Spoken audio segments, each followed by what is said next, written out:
नक्कीच. आणि जसं मी म्हटलं, की तुम्ही पक्षाला क्रमांक 1 चा पक्ष असताना पाहिलेलं आहे, ज्यावेळी सत्ता होती.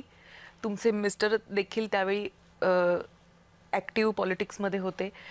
त्यानंतर पक्ष 4थ्या क्रमांकावर गेला, तोही काळ तुम्ही पाहिला आणि 4थ्या क्रमांकावरून तो पुन्हा पहिल्या क्रमांकावर आला, तोही काळ तुम्ही पाहिला. त्यामुळे अप्स अँड डाउन्स हे फार जवळून पाहिलेत, म्हणजे पक्षातले देखील आणि वैयक्तिक आयुष्यातले हो. देखील.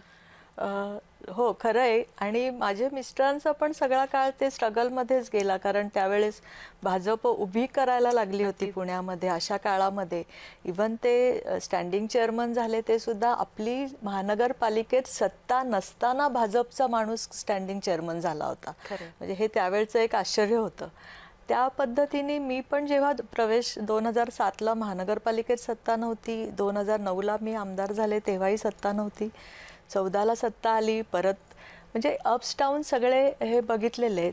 आणि भारतीय जनता पार्टीचं जे आपण म्हणतो ना, एक स्ट्रक्चर आहे, हे खूप आमची फॅमिली एवढे वर्ष, म्हणजे जवळजवळ मी म्हणेल 85पासनं भारतीय जनता पार्टीमध्ये काम करतो. त्यामुळे त्या स्ट्रक्चरमध्ये सत्ता असो किंवा नसो, काय करायला पाहिजे हे खूप फर्मली माहिती आहे.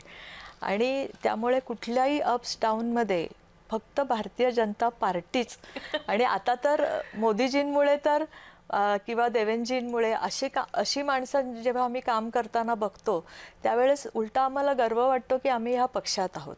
भलेही तुम्हाला सत्तेमध्ये किती वर्ष मिळाले हे काउंट करत नाही, पण आज आम्हाला अभिमान आहे की आमच्या पक्षाचा पंतप्रधान मोदीजींसारखा माणूस आज आम्ही त्याच्या पक्षात आहोत. आज आम्ही त्यांचे कार्यकर्ते आहोत. देवेंजींसारखा जो अतिशय, मी म्हणेन की धडाडीने काम करणारा मुख्यमंत्री जेव्हा आम्हाला आमचा लीडर म्हणून आम्ही हे करतो, तर आम्हाला निश्चितच अभिमान आहे.